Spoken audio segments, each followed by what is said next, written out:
Respective particular ಟೈಮಲ್ಲಿ sir ನೀವು ಕೇಳಿದರೆ ನಿಮ್ಮ ಸ್ವಾಭಿಮಾನಕ್ಕೆ ಧಕ್ಕೆ ಉಂಟಾಗಬಹುದು. ಬಟ್ ಅವ್ರಾಗ ಅವರೇ ಕೊಡ್ತೀನಿ ಅಂತಂದಾಗ ಬೇಡ ಅಂತಿದ್ದಂದ್ರೆ ಅವ್ರವರಾಗಿ ಯಾರು ಫಸ್ಟ್ ಆಫ್ ಆಲ್ ಕೇಳೋದಕ್ಕೆ ಬರಲಿಲ್ಲ.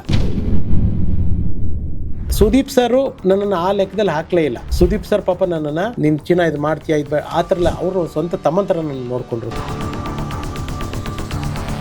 ಇಲ್ಲಿ ನಾನು ನೆನೆಸ್ಕೊಳ್ಳೇಬೇಕಾಗಿರೋದು challenging star Darshan. What ಇವತ್ತೇನೇ ಇರ್ಬೋದು, ನಾನು ಅವರು ಮಾತಾಡ್ತಿಲ್ಲ. ನನ್ನ ಅವರ ಸಂಬಂಧ ಮುರಿದು ಹೋಗಿ ಅಥವಾ ಮಾತುಕತೆ ನಿಲ್ಲಿಸಿ 14-15 ವರ್ಷ ಆಗಿದೆ.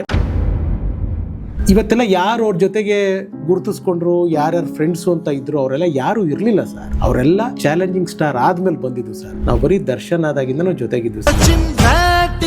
ಬಾಸ್ ರಜನಿ ಸ್ಟೈಲಿಗೆ ಬಾಸ್, ನಾನು ಕ್ಲಾಸಿಗೆ ಮಾಸಿಗೆ ಬಾಸ್. ಅಂದ್ರೆ ಅವತ್ತು ಗಣೇಶ್ ಅವ್ರ ಸ್ಟ್ರಗ್ಲಿಂಗ್ ಡೇಸ್ ಹೆಂಗಿತ್ತು? ನಾನು ಗಣಪ ಒಟ್ಟಿಗೆ ಫೀಲ್ಡ್ಗೆ ಬಂದೆ. ಅಂದರೆ ಅವರು ಉದಯ ಟಿವಿಗೆ ಹೋದ್ರು ಕಾಮಿಡಿ ಟೈಮ್, ನಾನು ಈ ಟಿವಿಗೆ ಬಂದೆ. ನನ್ನನ್ನು ಇಂಡಸ್ಟ್ರಿ ಒಬ್ಬ ಆರ್ಟಿಸ್ಟ್ ಅನ್ನೋದನ್ನ ಮರ್ತೇ ಬಿಟ್ಟಿದ್ರು ಶ್ರೀನಿವಾಸ್ ಅವರೇ. ನಾನೊಬ್ಬ ಕಲಾವಿದ ಅನ್ನೋದನ್ನ ಮರ್ತೇ ಬಿಟ್ಟಿದ್ರು. ಆ ಟೈಮಲ್ಲಿ ಮಗ ನೀನೇನು ಬಾ ನೀನು ಕೆಲಸ ಮಾಡು ಅಂತ ಹೇಳ್ಬಿಟ್ಟು ಅವ್ರದ್ದು 3 ಸಿನಿಮಾ ನನಗೆ ಅವಕಾಶ ಮಾಡಿಕೊಟ್ರು. ಚಮಕ್ಕು, ಸಖತ್ತು, ಕೃಷ್ಣಂ ಪ್ರಣಯ ಸರ್.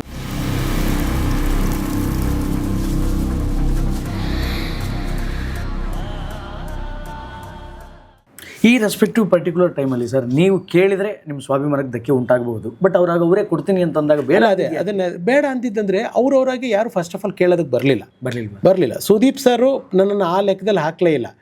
ಸುದೀಪ್ ಸರ್ ಪಾಪ ನನ್ನನ್ನು ನಿನ್ನ ಚಿನ್ನ ಇದು ಮಾಡ್ತೀಯಾ ಇದು ಆ ಥರ ಎಲ್ಲ ಅವರು ಸ್ವಂತ ತಮ್ಮನ ಥರ ನನ್ನ ನೋಡಿಕೊಂಡ್ರು. ಸೊ ಫಸ್ಟ್ ಆಫ್ ಆಲ್ ಆ ಸ್ಥಾನ ಕೊಟ್ಬಿಟ್ಟಾಗ ದುಡ್ಡೆಲ್ಲ ಸೆಕೆಂಡ್ರಿ ಆಗ್ಬಿಡುತ್ತಲ್ಲಿ. ಒಂದು ಸಂಬಂಧಕ್ಕೆ ಅವರು ಅಷ್ಟು ನೋಡ್ಕೊಂಡು, ಅವರು ಅಷ್ಟು ಪ್ರೀತಿಸೋರು, ಅಷ್ಟು ನಮ್ಮನ್ನು ಹಚ್ಕೊಂಡಿರೋರು. ರಾತ್ರಿ 2 ಗಂಟೆ 3 ಗಂಟೆಗೆಲ್ಲ ಜೊತೆ ಎಲ್ಲ ದೊಡ್ಡವರು ಸರ್. ನಮ್ಮನ್ನು ಅಷ್ಟೊತ್ತು ಕೂರಿಸ್ಕೊಬೇಕು ಅನ್ನೋದೇನು, ಪಿಕ್ಚರ್ಗಳು ತೋರಿಸೋರು, ಚರ್ಚೆ ಮಾಡಿದವರು. ಆ ಸ್ಥಾನ ದೊಡ್ಡದು ಅನ್ನಿಸ್ಬಿಡ್ತು. ಅಲ್ಲೆಲ್ಲ ದುಡ್ಡು ಕೇಳಬೇಕು ಅಂತ ಫಸ್ಟ್ ಆಫ್ ಆಲ್ ಅನ್ನಿಸ್ಲೇ ಇಲ್ಲ. ಬಟ್ ಇಲ್ಲಿ ನಾನು ನೆನೆಸ್ಕೊಳ್ಳೇಬೇಕಾಗಿರೋದು ಚಾಲೆಂಜಿಂಗ್ ಸ್ಟಾರ್ ದರ್ಶನ್. ಅವ್ರ ಬಗ್ಗೆ ವಾಟ್ ಎವರ್ ಇವತ್ತೇನೇ ಇರ್ಬೋದು, ನಾನು ಅವರು ಮಾತಾಡ್ತಿಲ್ಲ.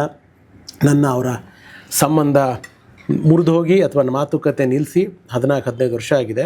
ಹೌದು, ನಾನು ಅವ್ರ ಪರ್ಸ್ನಲ್ ರೀಸನ್ಸ್ ಅದು ಇಲ್ಲಿ ಅಪ್ರಸ್ತುತ ಅಂತ ಅಂದ್ಕೊತೀನಿ. ಬೇಡ ಅದು. ಮತ್ತು ಅವರು ಹೊರಗಡೆ ಇದ್ದಾಗ ಅದನ್ನು ಮಾತಾಡಿದ್ರೆ ಚೆಂದ. ಅವರು ಅಲ್ಲೆಲ್ಲೋ ಬೇರೆ ಕಡೆ ಇರಬೇಕಾದ್ರೆ ನಾವು ಆ ಹಳೆದನ್ನೆಲ್ಲ ಎತ್ಕೊಂಡು ಮಾತಾಡಿ ಬೇಡ ಅದು. We had spent A very good time. ಅಲ್ಲ, ಯಾವ ಪರ್ಟಿಕ್ಯುಲರ್ ವಿಚಾರಕ್ಕಂತಾದರೂ ಹೇಳಿ. ಪರ್ಸ್ನಲ್ ವಿಚಾರಗಳು ಬೇಡ. ಪರ್ಸ್ನಲ್ ಅಂತಂದಾಗ ಅದು ಚಿಚಿ ನನ್ನ ಅವರ ಫ್ರೆಂಡ್ಶಿಪ್ ಮಧ್ಯದಲ್ಲಿ ಇದ್ದಿದ್ದೇನೆ ಶುರುವಾಗಿದ್ದಿಲ್ಲಿ ಮೈಸೂರು. ನಾವಿಬ್ರು ಮೈಸೂರು ಫ್ರೆಂಡ್ಸ್. ಅಂದರೆ ಸಿನಿಮಾ ಅಂದರೆ ಮೈಸೂರಿನವರು ಅನ್ನೋದು ಒಂದು ಅಭಿಮಾನ. ಮೈಸೂರಿಂದ ನಾವಿಬ್ರೇನೋ ಚಿಕ್ಕವರಲ್ಲ. ಅವರು ಒಂದು ಸಿನಿಮಾ ಆ್ಯಕ್ಟ್ ಮಾಡ್ತಾಯಿದ್ರು. ನಾನು ಕ್ಯಾಮ್ರಾ ಆಫ್ ಆದಾಗ ಆ ಪಿಕ್ಚರ್ ಹೆಸರು ಹೇಳ್ತೀನಿ. ಅದರಲ್ಲಿ ಒಂದು ವಿಲನ್ ರೋಲು. ಅದರಲ್ಲಿ ಒಬ್ಬರು ಹೀರೋ, ದೊಡ್ಡ ಹೀರೋ. ದರ್ಶನ್ ಅವ್ರ ಜೀವನದಲ್ಲಿ ನಡೆದ ಒಂದು ನೈಜ ಕತೆ. ನಾನು ಜೊತೆಗಿದ್ದು ನೋಡೋದಂಥ ಕತೆ. ನಾವಿಬ್ರು ಕ್ಲೋಸ್ ಆಗಿ ಆ್ಯಕ್ಟ್ ಮಾಡ್ತಿದ್ರು ವಿಲನ್ ಆಗಿ. ಅವ್ರೇನು ಹೀರೋ ಆಗಿರಲಿಲ್ಲ. ಇಲ್ಲೇ ಗಿರಿನಗರದಲ್ಲಿ ಒಂದು ಮನೆಯಲ್ಲಿ ಶೂಟಿಂಗು.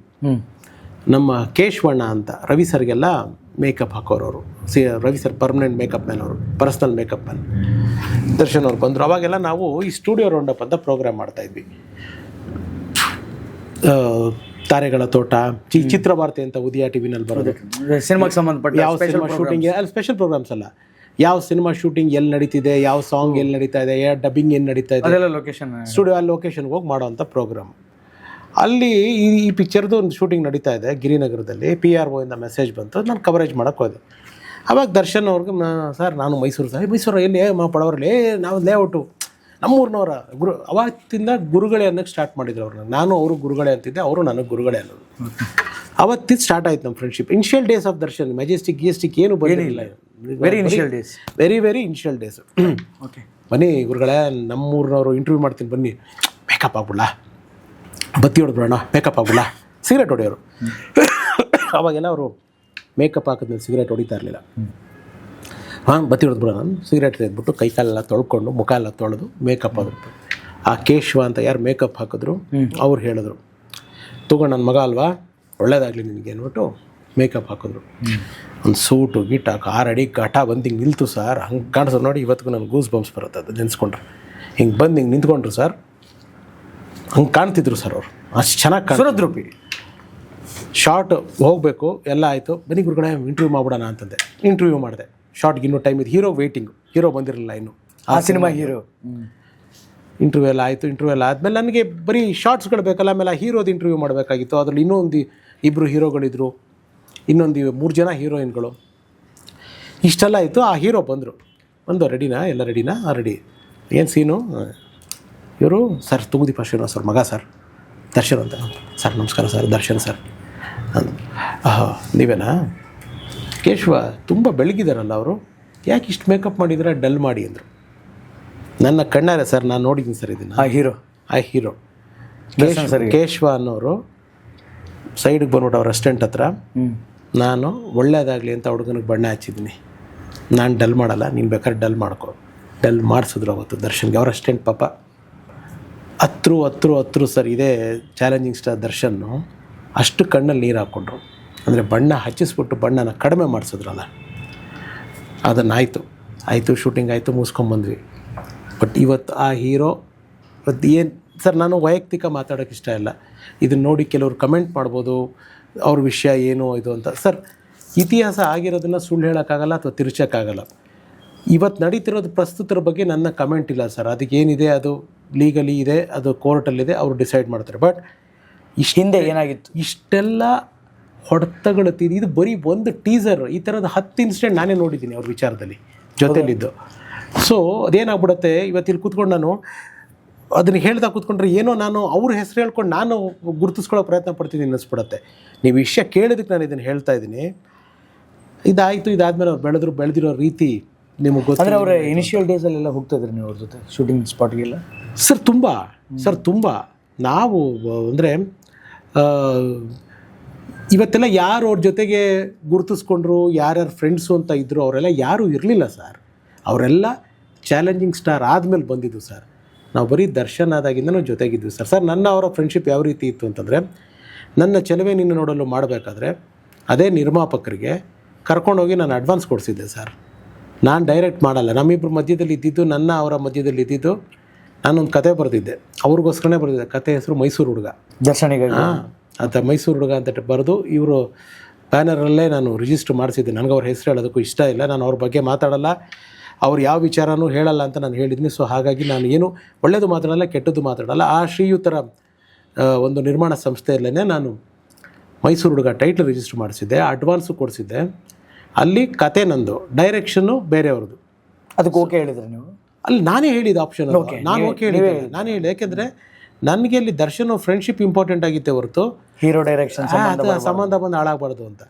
ಇಷ್ಟೆಲ್ಲ ಇರೋ ಒಂದು ಟ್ರಾನ್ಸ್ಪರೆಂಟ್ ಆಗಿದ್ದಿದ್ದ ನಮ್ಮ ಮಧ್ಯೆಯೂ ಕೂಡ ಕೆಲವು ಬಿರುಕುಗಳು ಬಂತು, ಭಿನ್ನಾಭಿಪ್ರಾಯಗಳು ಬಂತು. 10-12 ವರ್ಷದಿಂದ ನಾವು ಅವರು ಒಬ್ರನ್ನೊಬ್ರು ನೋಡಿರೋದು 2 ಅಕೇಶನಲ್ಲಿ ಸರ್. ಈ 12 ವರ್ಷದಲ್ಲಿ ನಾನು ಅವರು ನೋಡಿರೋದು 2 ಅಕೇಶನ್. ಒಂದು ಅಂಬರೀಷ್ ಅಣ್ಣ ಅವ್ರದ್ದು ಬರ್ತ್ಡೇ ಸೆಲೆಬ್ರೇಷನ್ ಪ್ಯಾಲೇಸ್ ಎಲ್ಲ ಆಯ್ತಲ್ಲ, ಅಲ್ಲೊಂದು ಕಡೆ ಸುದೀಪ್ ಸರ್ ಜೊತೆಗೆ ಅವ್ರು ಬಂದಿದ್ದರು. ನಾನು ರವಿ ಸರ್ ಜೊತೆ ಕೂತಿದ್ದೆ, ಅಲ್ಲೊಂದು ಸತಿ ನೋಡಿದೆ. ಸೆಕೆಂಡ್ ಇನ್ಸಿಡೆಂಟ್ ಅಂಬರೀಷ್ ಅಣ್ಣ ಅವ್ರು ತೀರೋದಾಗ ಕಂಠೀರವ ಸ್ಟುಡಿಯೋದಲ್ಲಿ 2 ಅಂಬರೀಷ್ ಅಣ್ಣನ ಸಂಬಂಧಪಟ್ಟಿದ್ದ ಜಾಗದಲ್ಲಿ ನೋಡಿದ್ದು. ಅವರು ನೋಡಿದ್ರು, ನಾನು ನೋಡಿದೆ. ಅವರು ಮಾತಾಡಿಲ್ಲ, ನಾನು ಮಾತಾಡಿಲ್ಲ. ಸೊ ನನ್ನ ಅವರ ಮಧ್ಯೆ ಮಾತುಕತೆ ಇದು ಯಾವುದೂ ಇಲ್ಲ. ನಾನೇನು ಹೇಳಕ್ಕೆ ಬಂದೆ ಅಂತಂದರೆ, ಇಷ್ಟು ಈ ವಿಚಾರನ ನೀವು ಹೇಳಿದ್ರಲ್ಲ, ದುಡ್ಡು ಯಾವುದು ಇದು ಮಾಡಿಲ್ವಾ ಅಂತ. ನಾನು ಕೆಲಸ ಬಿಡ್ತೀನಿ, ದರ್ಶನ್ ಅವರ ಒಂದು ವ್ಯಕ್ತಿತ್ವಕ್ಕೆ ನಾನು ಇದನ್ನು ಹೇಳೋದಕ್ಕೆ ಹೇಳ್ಬಿಟ್ಟು ಇದನ್ನು ಈ ಎಪಿಸೋಡನ್ನ ಮುಗಿಸ್ತೀನಿ. ನಾನು ಸಿನಿಮಾ ಡೈರೆಕ್ಷನ್ ಮಾಡಬೇಕು ಅಂತ ಬಂದೆ, ಚೆಲುವೆ ನಿನ್ನ ನೋಡಲು. ಆವಾಗ ಫಸ್ಟ್ ಹೇಳಿದ್ದು ಅವರು ದರ್ಶನ್ ಅವರು, ನಮ್ಮ ಮನೆಯವ್ರನ್ನ ಕರೆಸಿ, ಸಿನಿಮಾ ಅಂತ ಹೋಗ್ತಿದ್ದಾರೆ ನಿಮ್ಮ ಯಜಮಾನರು, ಇಲ್ಲಿ ದುಡ್ಡು ಕೊಟ್ಟರು ಕೊಡ್ಬೋದು, ಕೊಡಲಿಲ್ಲ ಅಂದರೂ ಇಡ್ಬೋದು. ಕೊಡಲಿಲ್ಲ ಅಂತಂದರೆ ಕೊಡಿ ಅಂತ ಕೇಳೋಕ್ಕೆ ನಮ್ಗೆ ಅಧಿಕಾರ ಇರಲ್ಲ, ಯಾಕೆಂದರೆ ಅವಕಾಶ ಕೊಟ್ಟಿರ್ತಾರೆ. ಸೊ ನಾವು ಕೊಡಿ ಅಂತ ಕೇಳೋದಕ್ಕಾಗಲ್ಲ ಅಂತ ಹೇಳಿ ಅವರ ಒಂದು ಸಿನಿಮಾ ಅರ್ಜುನ್ ಅನ್ನೋ ಒಂದು ಸಿನಿಮಾ TV ರೈಟ್ಸ್ನ ನಾನು ವ್ಯಾಪಾರ ಮಾಡಿಸ್ಕೊಟ್ಟೆ ಜಿ ಕನ್ನಡಗೆ. ಆವತ್ತಿನ ದಿವಸದಲ್ಲಿ ದರ್ಶನ್ ಅವ್ರ ಸಿನಿಮಾ 72 ಲಕ್ಷ 77 ಈ ರೇಟಲ್ಲಿ ಹೋಗ್ತಾಯಿತ್ತು. 90 ಲಕ್ಷಕ್ಕೆ ಮಾಡಿಸ್ಕೊಟ್ಟೆ ಆ TV ರೈಟ್ಸ್ನ. ಜಯಣ್ಣ ಅವ್ರಿಗೆ ಹೇಳಿ, ದರ್ಶನ್ ಅವರ ಆ ಚಿತ್ರದ ನಿರ್ಮಾಪಕ ಜಯಣ್ಣ ಅವ್ರಿಗೆ ಹೇಳಿ 3 ಲಕ್ಷ ರೂಪಾಯಿ ನನಗೆ ಕೊಡಿಸಿದ್ರು. That was the first amount Darshan ಕೊಡಿಸಿದ್ದು.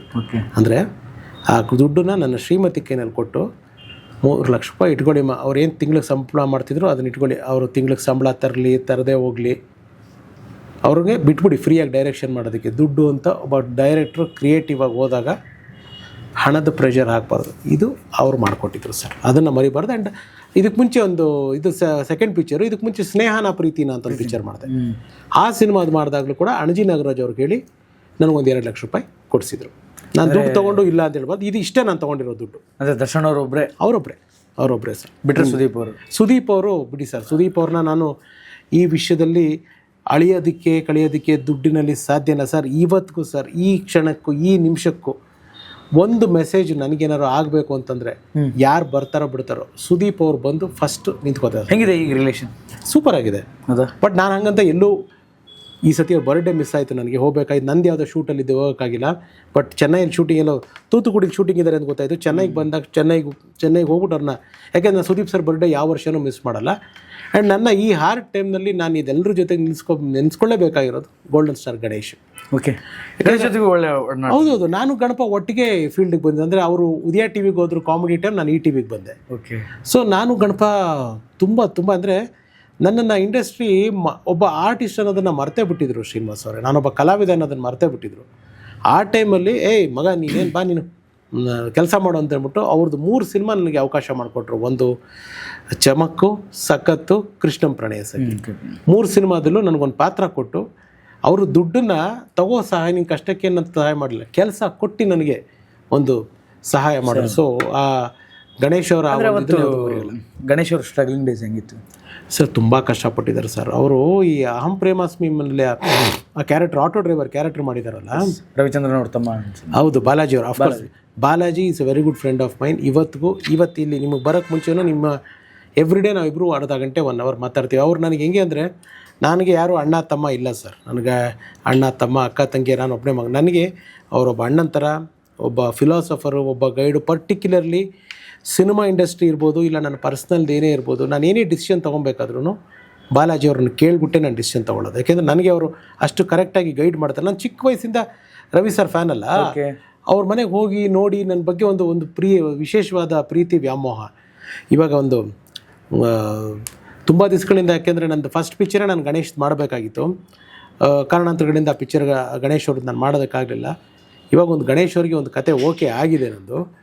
But ಇನ್ವೆಸ್ಟರ್ಸ್ದು ಒಂದು ಮಾತುಕತೆಗಳು ನಡೀತಾ ಇದೆ, ಬಜೆಟ್ದು, ಇನ್ವೆಸ್ಟರ್ದು. ಇನ್ನೂ ಬರೀ ಹೀರೋಗೆ ಕತೆ ಓಕೆ ಆಗಿದೆ ಅಷ್ಟೇ. ಬಟ್ ನನಗಿನ್ನೂ ಪ್ರೊಡ್ಯೂಸರ್ಸ್, ಇನ್ವೆಸ್ಟರ್ಸ್ ಇದೆಲ್ಲ ಆಗಬೇಕಂತ ನಂಗೆ ಸಿನಿಮಾ ಸಿಗ್ತಿದೆ, ಸಿನಿಮಾ ಮಾಡ್ತೀನಿ. ಬಟ್ ಪಾಸಿಟಿವ್ ಆಗುವಂಥ ಇದೆ. ಇದು ಒಂದು ಕಥೆಯಿಂದ ಹಿಡಿದು ಪ್ರತಿಯೊಂದು ನಾನು ಬಾಲಾಜಿಯವ್ರ ಹತ್ರ ಚರ್ಚೆ ಮಾಡ್ತೀನಿ. ಸೊ ಅದು ನನ್ನ ಡೈಲಿ ನನ್ನ ರೊಟೀನಲ್ಲಿ ಒಂದು ಪಾರ್ಟ್ ಅದು.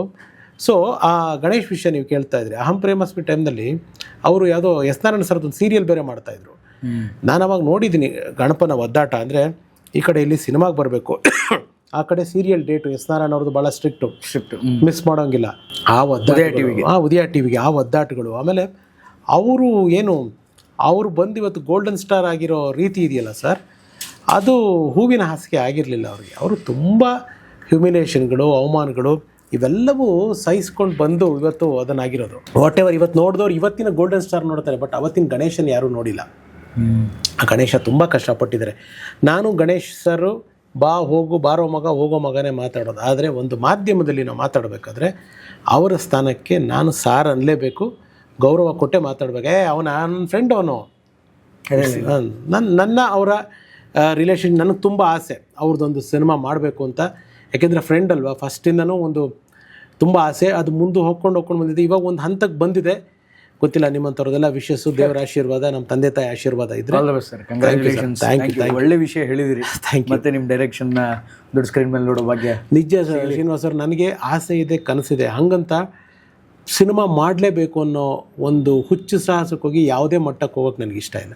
ನಂಗೆ ನನ್ನದೇ ಆದಂಥ ಕೆಲವು ಚೌಕಟ್ಟಿದೆ, ಬೌಂಡ್ರಿ ಇದೆ. ಅದರಲ್ಲಿದ್ದರೆ ಮಾತ್ರ ನಾನು ಸಿನಿಮಾ ಮಾಡ್ತೀನಿ. ಸಿನಿಮಾ ಮಾಡಲೇಬೇಕು ಅಂತ ಐ ಡೋಂಟ್ ನೋ, ಬೇರೆಯವ್ರು ಮಾಡೋದನ್ನು ಸರಿ ತಪ್ಪು ಅಂತ ಹೇಳೋದಕ್ಕೆ ನಾನು ಯಾರೂ ಅಲ್ಲ ಸರ್, ನಾನು 3rd ಪರ್ಸನ್. ಬಟ್ ನಾನು ಆ ಮಟ್ಟಕ್ಕೆ ಹೋಗಿ ಸಿನಿಮಾ ಮಾಡೋಕ್ಕೆ ನನಗಿಷ್ಟ ಇಲ್ಲ. ನಾನು ಹ್ಯಾಪಿ. ನೋಡಿ, ನಾನಾಗಲೇ ಅದು ಡೈವರ್ಷನ್ ಆಯಿತು ಮಾತು. ನಾನು ಸಿನಿಮಾ ಮಿಸ್ಸಿಂಗ್ ಬಾಯ್ ಫ್ಲಾಪ್ ಆಯಿತು, ಯೂಟ್ಯೂಬ್ ಕೈ ಹಾಕಿದೆ. ನನಗೆ ಏನು ಮಾಡಬೇಕು ಯೂಟ್ಯೂಬಲ್ಲಿ ಅಂತ ಗೊತ್ತಿಲ್ಲ. ಏನು ಮಾಡಲಿ ನಾನು ಯೂಟ್ಯೂಬ್ನಲ್ಲಿ? ಏಕೆಂದರೆ ಎಲ್ಲ ದೊಡ್ಡ ದೊಡ್ಡ ಪಾಯನೀರ್ಗಳಿದ್ದಾರೆ ಇಲ್ಲಿ ಆಲ್ರೆಡಿ. ನಮ್ಮದೆಲ್ಲ ಸಣ್ಣ ಪುಟ್ಟದ್ದು ಸಾಸಿವೆ ಅಷ್ಟು ಗಜಗಾತ್ರದಲ್ಲಿ ಬೆಳೆದಿರೋ ಯೂಟ್ಯೂಬ್ ಚಾನಲ್ಗಳಿದೆ, ದೊಡ್ಡ ದೊಡ್ಡ ಹೆಸರುಗಳು ಮಾಡಿದ್ದಾರೆ. ಜನರುಗಳ ಬಾಯಲ್ಲಿ ಸರ್, ಅದು ಎಲ್ಲದಕ್ಕಿಂತ ಹೆಚ್ಚಾಗಿ ನಾನೊಬ್ಬ ದೊಡ್ಡ ಡೈರೆಕ್ಟರು, ಸೂಪರ್ ಸ್ಟಾರ್ಸ್ಗಳನ್ನು ಹಾಕೊಂಡು ಸಿನಿಮಾ ಮಾಡಿದ್ದೀನಿ. ರೈಟ್ ನಾವು ಈಗ ನಾನು ಯೂಟ್ಯೂಬಿಗೆ ಎಂಟ್ರಿ ಆದರೆ ನನ್ನ ಪ್ರತಿಷ್ಠೆಗೆ ಧಕ್ಕೆ ಆಗ್ಬೋದು, ಇಲ್ಲ ನನಗೆ ಅದೆಲ್ಲ ಬರಲಿಲ್ಲ. ಅನ್ನುವಂತಹ ಆಲೋಚನೆ ಇಲ್ಲ ನನಗೆ ಅದೇ ಹೇಳಕ್ಕೆ ಬಂದೆ, ನನಗೆ ಅದು ಬರಲಿಲ್ಲ. ನನಗೆ ಬಂದಿದ್ದು ಏನು ಗೊತ್ತಾ ಥಾಟು, ನನಗೆ ಇವೆಲ್ಲ ಏನು ಬರಲಿಸಿ ದುಡಿಬೇಕು, ನಾನು ಸಂಪಾದನೆ ಮಾಡಬೇಕು, ಮೋಸ ಮಾಡಬಾರ್ದು ಯಾರನ್ನೂ ಹಾಳು ಮಾಡ್ಬಿಟ್ಟು ದುಡ್ಡು ತೊಗೊಬಾರ್ದು, ಕೆಟ್ಟ ರೀತಿಲಿ ಸಂಪಾದನೆ ಮಾಡಬಾರ್ದು, ಇಷ್ಟು ತಲೆಯಲ್ಲಿದ್ದು. ಸರಿ ಏನು ಮಾಡೋಣ, ಎಲ್ಲರೂ ಯೂಟ್ಯೂಬ್ ಮಾಡು. ಓಕೆ, ಏನಪ್ಪ ಮಾಡ್ತೀಯ ಯೂಟ್ಯೂಬ್ನಲ್ಲಿ ನೀನು, ಏನು ಮಾಡಲಿ ನನಗೆ ಗೊತ್ತಿಲ್ಲ. ಸ್ವೇರಿ ಮೈಕ್ ಮೇಲಾಣೆ, ದೇವ್ರ ಮೇಲಾಣೆ, ನನಗೆ ಗೊತ್ತಿಲ್ಲ ನಾನು ಏನು ಮಾಡಬೇಕು ಅಂತ. ನನಗೆ ಒಂದು ಅಭ್ಯಾಸ ಏನಿತ್ತು, ನಾನು ಚಾನೆಲ್ ಡೇಸಿಂದನೂ ಕೆಲಸ ಮಾಡಬೇಕಂದ್ರೆ ಕೆಲವು ನಾನು ಡೈರೆಕ್ಟ್ ಮಾಡಿದ ಪ್ರೋಗ್ರಾಮ್ಗಳನ್ನ ರೆಕಾರ್ಡ್ ಮಾಡ್ಬಿಟ್ಟು ಕಾಪಿ ಇಟ್ಕೋತಿದ್ದೆ ನಾನು. ಓಕೆ, ಹಳೇದು ನಾನು ಯಾವುದೋ ನಿಮ್ಮ ಹತ್ರ ಒಂದು ನನ್ನ ಹತ್ರ ಒಂದು ಕಾಪಿ ಇಟ್ಕೋತೆ, ಒಬ್ಬ ಡೈರೆಕ್ಟರ್ ಕಾಪಿ ಅಂತ ನಾನು ಇಟ್ಕೋತಾ ಇದ್ದೆ. ಸರಿ, ಓಕೆ, ಹಳೇದು ಆ ಥರದ್ದು ನಾನು ಜಿ ಕನ್ನಡನಲ್ಲಿ ಕೆಲಸ ಮಾಡಿದ್ದೆ, ಕೆಲವು ಪ್ರೋಗ್ರಾಮ್ಗಳಿದ್ವು. ಓಕೆ, ನಾನು ಈ ಯೂಟ್ಯೂಬ್ ಚಾನಲ್ನ ನನ್ನ ಚೆಲುವೆ ನಿನ್ನ ನೋಡಲು ರಿಲೀಸ್ ಟೈಮ್ 2010ನಲ್ಲಿ ಸ್ಟಾರ್ಟ್ ಮಾಡಿದ್ದು. ಅವಾಗೆಲ್ಲ ಯೂಟ್ಯೂಬ್ ಅಂದ್ರೇ ಹೊಸದು ಏನು ಅನ್ನೋದು ಕರೆಕ್ಟಾಗಿ ಗೊತ್ತಿಲ್ಲ. ಈ ಟ್ರೈಲರ್ ಹಾಕೋದಕ್ಕೆ ಅವಾಗೇನೋ ಟೀಸರು ಟ್ರೈಲರು ಹಾಕೋದಕ್ಕೆ ಅಂತ ಒಂದಲ್ಲಿ ಮಾಡಿದ್ವಿ. ಅಕೌಂಟ್ ಬೇಕಿತ್ತು, ಅದೊಂದು 2,000-3,000 ವ್ಯೂಸ್ ಆಗಿತ್ತು, 7 ಜನನೋ 8 ಜನನೋ ಇದ್ರು ಸಬ್ಸ್ಕ್ರೈಬರ್ಸು. ಅದರಲ್ಲಿ ಹಾಕಿದ್ವಿ, ಗೊತ್ತಿಲ್ಲ. ಓಕೆ, ಇವಾಗ ನನಗೆ ಇಲ್ಲ ಸಿನಿಮಾ ಇಲ್ಲ ಸರ್, ಆ್ಯಕ್ಟಿಂಗ್ಗೆ ಕರಿತಿಲ್ಲ, ಟಿ ವಿ ಸೀರಿಯಲ್ನವ್ರು ಕರಿತಿಲ್ಲ. ಯಾವಾಗಿದು? ಮಿಸ್ಸಿಂಗ್ ಬಾಯ್ ಫ್ಲಾಪ್ ಆದಮೇಲೆ 2020 ಮಿಸ್ಸಿಂಗ್ ಬಾಯ್ ಮೊನ್ನೆ ಕೋವಿಡ್ ಆದಮೇಲೆ. ಓಕೆ ಓಕೆ ಓಕೆ, ನನಗೆ ಇಲ್ಲ ಏನು ಮಾಡೋದು. ಸರಿ, ಈ ತಮ್ನೇಲ್ ಅನ್ನೋದು ಮಾಡಬೇಕು ಯೂಟ್ಯೂಬ್ಗೆ, ಏನೂ ಗೊತ್ತಿಲ್ಲ ಶ್ರೀನಿವಾಸ್ ಅವರೇ. ನಮ್ಮ ಎಡಿಟ್ರು ಟಿ ವಿ ಡೇಸಿಂದ ನನ್ನ ಎಡಿಟ್ರು ವೆಂಕಟೇಶ್ ಅಂತ, ನಾನು ಈ ಟಿ ವಿಯಿಂದನೂ ಅವರೇ, ಇವತ್ತು ನನ್ನ ಯೂಟ್ಯೂಬ್ಗೂ ಅವರೇ ಎಡಿಟ್ರು. ಅವರು ನಾನು ಕಳಿಸ್ಕೊಟ್ಟೆ, ವೆಂಕಟೇಶ್ ಇದು ಸಿ ಡಿಲಿ ಸಿಕ್ಕಿದೆ, ಈ ಸಿ ಡಿನ ಒಂಚೂರು ನನಗೆ ಟ್ರಾನ್ಸ್ಫರ್ ಮಾಡಿಬಿಡಿ, ಅದನ್ನು ತೆಗೆದು ಯೂಟ್ಯೂಬ್ಗೆ ಹಾಕ್ತೀನಿ.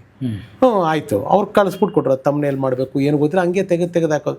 ಗಣೇಶ್ ಅವ್ರದ್ದು, ಪ್ರೇಮ್ ಅವ್ರದ್ದು ಒಂದು ಪ್ರೋಗ್ರಾಮ್ ಮಾಡಿದ್ದೆ, ವಿನೋದ್ ಪ್ರಭಾಕರ್ ಅವ್ರದ್ದೊಂದು ಪ್ರೋಗ್ರಾಮ್ ಮಾಡಿದ್ದೆ, ನಮ್ಮ ಬಾಲಾಜಿ ಅವ್ರದ್ದೊಂದು ಇಂಟರ್ವ್ಯೂ ಮಾಡಿದ್ದೆ. ಓಕೆ, ಇದನ್ನೆಲ್ಲ ಹಾಕ್ಕೊಂಡು ಬಂದೆ. ನಮಗೆಲ್ಲ ಕೆಲಸ ಏನಂತಂದರೆ, ನನಗೆ, ನನ್ನ ಹೆಂಡತಿಗೆ, ನನ್ನ ದೊಡ್ಡ ಮಗಳಿಗೆ 7 ಜನ ಇದ್ರು ಸಬ್ಸ್ಕ್ರೈಬರ್ಸು. 30 ಜನ ಆದರು, 100 ಜನ ಆದರು, 100 ವ್ಯೂಸ್ ಆಯಿತು. ಇದೊಂದು ಸ್ಟಾರ್ಟ್ ಆಯಿತು. ಅದು ಮಾನಿಟೈಸೇಷನ್ ಆಗಿ 1000 ಸಬ್ಸ್ಕ್ರೈಬರ್ಸು 4000 ವಾಚ್ ಅವರ್ಸ್ ಬರಬೇಕಲ್ಲ. ಸೊ ನಮ್ದು ಆಗ್ತಾ ಇಲ್ಲ, ಎಲ್ಲೋ ಅದು ಆ ಸರ್ಕಲ್ ತೋರಿಸ್ತಾ ಇರೋದಲ್ಲಿ ಇನ್ನು ಇಷ್ಟು ಮುಗಿಬೇಕು ಇಷ್ಟು ಬೇಕು ಅಂತ. ಮನೆ ಒಂದ್ಸತಿ ಕ್ಲೀನ್ ಮಾಡ್ತಿರ್ಬೇಕಾದ್ರೆ ಇನ್ನೊಂದು CD ಸಿಕ್ತು. ಅದು ನೋಡಿದ್ರೆ ಇವತ್ತೇನು ಸೋಕಾಲ್ಡ್ ಕನ್ನಡ ಚಿತ್ರರಂಗದ ಒಬ್ಬ ದೊಡ್ಡ ಡೈರೆಕ್ಟರ್ ಇದ್ದಾರೆ, ತರುಣ್ ಸುಧೀರ್. ಓಕೆ, ಇವ್ರನ್ನೆಲ್ಲ ನನ್ನ ಚಾನೆಲ್ ಡೇಸ್ನಲ್ಲಿ ನಾನು ತುಂಬ ಬಳಸ್ಕೊಂಡು, ನನ್ನ ಸಹಾಯ ಅಂತ ಹೇಳೋಕ್ಕಾಗಲ್ಲ, ನಾನು ಸಪೋರ್ಟ್ ಮಾಡಿದ್ದೀನಿ ನನ್ನ ಕೈನಲ್ಲಿ ಆದಷ್ಟು. ಅವ್ರಗಳ ಕಲೆಯಲ್ಲಿ ಇವೆಂಟ್ ಮಾಡಿಸೋದು, ಅವ್ರಗಳ ಕಲೆಯಲ್ಲಿ ಪ್ರೋಗ್ರಾಮ್ ಮಾಡಿಸೋದು. ಇವತ್ತು ಅದೇ ಚಾನಲ್ನಲ್ಲಿ ಅವರೆಲ್ಲ ದೊಡ್ಡ ಸ್ಥಾನದಲ್ಲಿ ಕೂತಿದ್ದಾರೆ ಬೇರೆ ಬೇರೆ ಪ್ರೋಗ್ರಾಮ್ಗಳಲ್ಲಿ, ದಟ್ಸ್ ಫೈನ್. ಬಟ್ ಅವತ್ತು ಅವ್ರನ್ನ ಗುರ್ಸಿ ಈ ರಘುವೀರ್ ಅವ್ರದ್ದು ಫಸ್ಟ್ ಇಂಟರ್ವ್ಯೂ ನಾನು ಮಾಡಿದ್ದೆ. ಅದು ತರುಣ್ ಸುಧೀರ್, ನಾನೇ ಆ್ಯಂಕರ್ ಮಾಡ್ಬೋದಾಗಿತ್ತು, ಬಟ್ ತರುಣ್ ಕೈನಲ್ಲಿ ನಾನು ಆ್ಯಂಕರಿಂಗ್ ಮಾಡಿಸ್ದೆ, ನಾನು ಡೈರೆಕ್ಟ್ ಮಾಡಿದೆ ಶೋ. ಓ ಮೇಘವೇ ಹೋಗಿ ಬಾ ರಘುವೀರ್. ಅದೇ ಫಸ್ಟ್ ಆ್ಯಂಡ್ ಲಾಸ್ಟ್ ಇಂಟರ್ವ್ಯೂ ಇವತ್ತು ಡಿಜಿಟಲಲ್ಲಿ ಇರೋದು. ರಘುವೀರ್ ನಿಮ್ಗೆ ಎಲ್ಲೂ ಇಲ್ಲ. ಅದು ಸಿಕ್ತು CD, ನಾನಿಮ್ಮ ಮರೆಯಲಾರೆ ಅಂತ ಪ್ರೋಗ್ರಾಮ್. ಅದು ನೀವು ಅವತ್ತಿಗೆ ನೋಡಿದ್ರೆ ತರುಣ್ ಸುಧೀರ್ ಏನೋ, ನಾನು ಅವಾಗ ಎಲ್ಲ ಈ ಸಿನಿಮ್ಯಾಟಿಕ್ ಶಾರ್ಟ್ಸ್ಗಳೆಲ್ಲ ಅವರೇನೋ ಬರಿತಾ ಇರ್ತಾರೆ, ಐಪ್ಯಾಡಲ್ಲಿ ಏನೋ ಕೇಳ್ತಾ ಇರ್ತಾರೆ, ಹೋಗಿ ಹಾಡು ಕೇಳ್ತಾ ಇರ್ತಾರೆ, ರಘುವೀರ್ ನುಡ್ಕೊಂಡು ಹೋಗ್ತಾರೆ, ಈ ಥರದ್ದೆಲ್ಲ ಏನೇನೋ ಮಾಡಿದ್ದೆ. ಅದನ್ನು ಸಿನಿಮ್ಯಾಟಿಕ್ ಅಂದರೆ ಒಂದು ಅರ್ಧ ಗಂಟೆ ಇವೆಂಟ್, 1 ಅವರ್ ಪ್ರೋಗ್ರಾಮ್, ನಾವು 45 ನಿಮಿಷದ್ದು. ಬಟ್ ಇವಾಗ ಅದು ಯೂಟ್ಯೂಬಲ್ಲಿರೋದು ಕಾಪಿರೈಟ್ ಇಶ್ಯೂಯಿಂದ ನಾನು ಹಾಕಿದ ಮ್ಯೂಸಿಕ್ ಎಲ್ಲ ತೆಗೆದು ಬೇರೆ ಮ್ಯೂಸಿಕ್ ಹಾಕಿ ಮಾಡಿದ್ದೀನಿ. ಬಟ್ ಒರಿಜಿನಲ್ ವರ್ಷನ್ ನನ್ನ ಹತ್ರ ಇದೆ, ನಾನು ತೋರಿಸ್ತೀನಿ ನಿಮ್ಗೆ ಅದೇನು ತೆಗೆದಿದ್ದೆ ಅಂತ. ಸೊ ಆ ಪ್ರೋಗ್ರಾಮ್ ಮಾಡಿದ್ದೆ. ಆ ಪ್ರೋಗ್ರಾಮ್ ಅವತ್ತಿಗೆ ಒಂದು ಸೆನ್ಸೇಷನ್ ಆಗಿತ್ತು, ಯಾಕೆಂದರೆ ರಘುವೀರ್ದು ಎಲ್ಲೂ ಇರಲಿಲ್ಲ. ಅದ್ರದ್ದು CD ಸಿಕ್ತು ನನ್ನ ಮನೆ ಸ್ಟೋರ್ ರೂಮ್ ಕ್ಲೀನ್ ಮಾಡ್ಬೇಕಾದ್ರೆ. ಅದನ್ನು ಹಾಕಿದೆ ಶ್ರೀನಿವಾಸ್ ಅವರೇ ಯೂಟ್ಯೂಬ್ಗೆ. ನನಗೆ ಅಲ್ಲಿವರೆಗೂ ಏನು ಕಂಟೆಂಟ್ ನಾನು ಮಾಡ್ತೀನಿ, ಯಾವ ಪ್ರೋಗ್ರಾಮ್ ಮಾಡಬೇಕು ಏನೂ ಗೊತ್ತಿಲ್ಲ. ನನಗೆ ನಿಜವಾಗ್ಲೂ ಗೊತ್ತಿಲ್ಲ. 42 ದಿವಸ ಓಡಿದೆ ಪಿಕ್ಚರ್. ಏನು 1 ವಾರಕ್ಕೆ ಇತ್ತಿಲ್ಲ ಥಿಯೇಟರ್. ಇನ್ನೊಂದು ವಾರ ಹೋಗಿದ್ರೆ ಪಿಕ್ಚರ್ 50 ದಿವಸ ಆಗಿದೆ. ಇವತ್ತು ನಾನು ಹೇಳ್ತೀನಲ್ಲ, ಅದು ಫ್ಲಾಪೇ, ಎಲ್ಲೂ ಹಿಟ್ ಅಂತ ನಾನು ಹೇಳ್ತಾ ಇಲ್ಲ. ಆದರೆ ಈ ಥರ ಮಾಡೋಷ್ಟು ಡಿಸಾಸ್ಟರ್ ಅಲ್ಲ. ಆಮೇಲೆ ಆ ಲಾಸ್ಗಳು ಎಲ್ಲ ತೆಗೆದುಬಿಟ್ಟು ಕಟ್ಟಿದ್ರು. ಬಟ್ ಫೈನ್, ಅದೇನಾಗ್ಬಿಡುತ್ತೆ, ಅದನ್ನ ಮಾತಾಡ್ತಾ ಕೂತ್ಕೊಂಡ್ರೆ ಆ ಇನ್ನೊಬ್ಬ ವ್ಯಕ್ತಿ ಬಗ್ಗೆ ನಾನು ಮಾತಾಡ್ಕೊಳ್ಬೇಕು, ನನಗೆ ಇಷ್ಟ ಇಲ್ಲ. ಆ ವ್ಯಕ್ತಿ ಬಗ್ಗೆ ನಾನು ಏನು ಹೇಳಬೇಕು, ಏನು ಮಾತಾಡಬೇಕು ಎಲ್ಲ ನನ್ನ ಚಾನಲ್ನಲ್ಲಿ ಈ ನಿರ್ದೇಶಕ ಅನ್ನೋ ಸರಣಿನಲ್ಲಿ ಹೇಳ್ಬಿಟ್ಟಿದ್ದೀನಿ. From the Shivaraj Kumar sir ಅಂತ ಹೇಳಿದ್ರು ಆ ಶ್ರೀಯುತ ನಿರ್ಮಾಪಕರ ಬಗ್ಗೆ ಏನೇನು ಹೇಳಬೇಕು ಎಲ್ಲ ಹೇಳಿದ್ದೀನಿ. ಏನು ಸೋಲಾಯಿತು, ಏನು ಗೆಲುವಾಯಿತು. So ultimately failure. ಬಟ್ ಆ ಸಿನಿಮಾನಲ್ಲಿ ನಾನು ಮಾಡಿದ್ದು ಒಂದು ಕೆಲಸಗಳೇನಂತಂದರೆ, ಅವತ್ತಿನ ದಿವಸದಲ್ಲಿ ಒಂದು ದೊಡ್ಡ ಮಟ್ಟದ ಸ್ಯಾಟಲೈಟ್ ರೈಟ್ಸು, 1,45,00,000 ಸ್ಯಾಟಲೈಟ್ ರೈಟ್ಸು, 36 ಲಕ್ಷದ ಆಡಿಯೋ ರೈಟ್ಸು, ಇಷ್ಟನ್ನು ಒಬ್ಬ ಡೈರೆಕ್ಟರ್ ಆಗಿ ನಾನು ಮಾಡಿಕೊಟ್ಟಿದ್ದೆ.